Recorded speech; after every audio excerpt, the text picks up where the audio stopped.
This video is all about personal productivity, and we deliberately call it personal productivity and not time management, because I think to be highly productive it requires more than the traditional time management approaches that we've been used to. And what we've done to help you with this is develop a 5-step process so you can see the stages you probably need to go through to get to that level of highly productive human being and leader. So the 5-step process starts with this notion that what we get with traditional time management is, we come into work, and if we're using time management effectively and we're using the tools to sort of sort through, what's most important, we end up with some sort of consolidated, prioritized task list. And of course, the truth is we may have that list. Some of us have it better than others, but the truth is very few of us are really highly productive. Because let's face it, everyone in this world has the same amount of time. We all have 168 hours. So then why are some leaders and some people achieving so much more than the rest of us?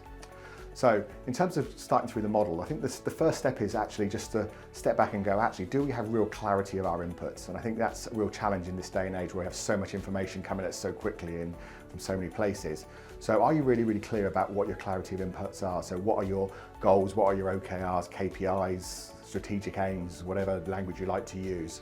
Because then what you can do is you can then start to think about, what then do I need to achieve in 3 different segments? The first one is what I like to call disciplines or business as usual. So for most people, there are things that you have to do every day, every week, every month, every quarter, every year, and they just keep coming back. You have to keep doing them every time.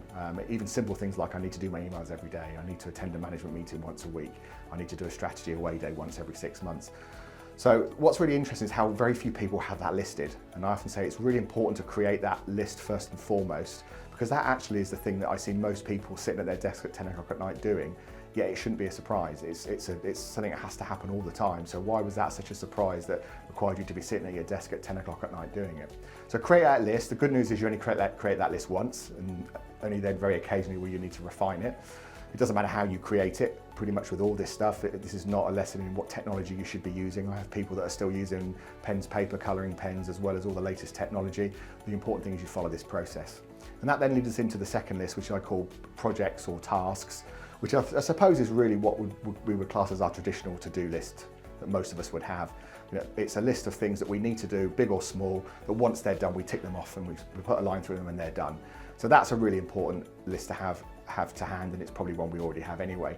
But then that takes us to the third list, which is probably a little bit usual, which is kind of the other stuff. And what the other stuff is, it's the other stuff that takes away your time that you never planned for. So why is that so important? Because it's a bit of a strange list.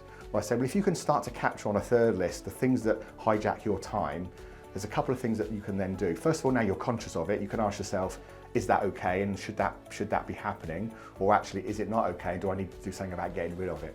So it's a really good way to start to capture where that other time is going, and then decide whether you need to make allowances for it, even though you may not be able to schedule it, or is it something you need to get rid of and get someone else doing for you, or stop it happening at all. Okay, so now we've got the clarity of our inputs and we've got our 3 lists. I think that's where I'd say you then go into what I would call traditional time management, which for me are just filters. So whichever filter you use, whether you like Covey's matrix, you like must, should, could, you like to do a priority ABC, there are endless ways to filter the things you need to do from your inputs. Do whichever one's comfortable for you, and that will get you to that consolidated prioritized task list, which is great. It is an important stepping stone we need to get to, but of course, as I said before, when we get to that point, very few of us are still highly productive. So I suppose that takes us on to the last 2 parts of this model, which is, what is the difference between us and those people that are highly productive? What are they doing we're not doing? And the big one for me is step 4, which is what they're doing is they are scheduling everything. So there's lots of talk at the moment around things like time boxing, and all that really means is that I don't just put my meetings in my diary because I have to know when I need to be there and how long they're going to go on for, and that they don't overlap. Well, guess what? The tasks you need to achieve, whether they're disciplines, whether they're projects, whether they're tasks, they also have a time scale that is going to be required to do them. They've got deadlines, and they may not be as tight as a meeting, but if you're not making time for them in your schedule, then don't be surprised when you haven't got time to do the things you need to do, or you don't get them done on time. So it's like, what we tend to do is we put our meetings in our schedule, then we turn up every day and we chuck everything else we need to do at the day and just hope it fits. And of course, very often it doesn't. And that's when we're sitting there at 10 o'clock at night, scratching our head going, why aren't I at home with my family having dinner? So, you see highly productive people schedule everything. There's lots of theory around no white space diaries, which you can look into, which is the notion that every minute of every day you should be doing something. I'm not suggesting you need to go to those lengths, but you should be asking yourself, when am I scheduling to do things? And I think if it helps, think of it like a factory. Factories, will schedule all the jobs they need to do on their machines because they've got to get them out by a certain time for a customer deadline. But like your day changes and things happen. Well, so does the factory, but they don't not schedule as a consequence. They schedule and then they just shuffle and move things around as things change. That's a much easier way than just hoping everything just fits and comes out as you need it to. So that for me is the big game changer. But I would say, this isn't a perfect science. So you do need to think about personal tactics. The trouble is everyone else is trying to take your time as well, and everyone else has got their own agenda. So you do need to ask yourself, what tactics am I employing to protect myself from everyone else that's trying to hijack my time and my productivity? Whether that's just using your schedule to demonstrate to somebody that you aren't able to do it right now.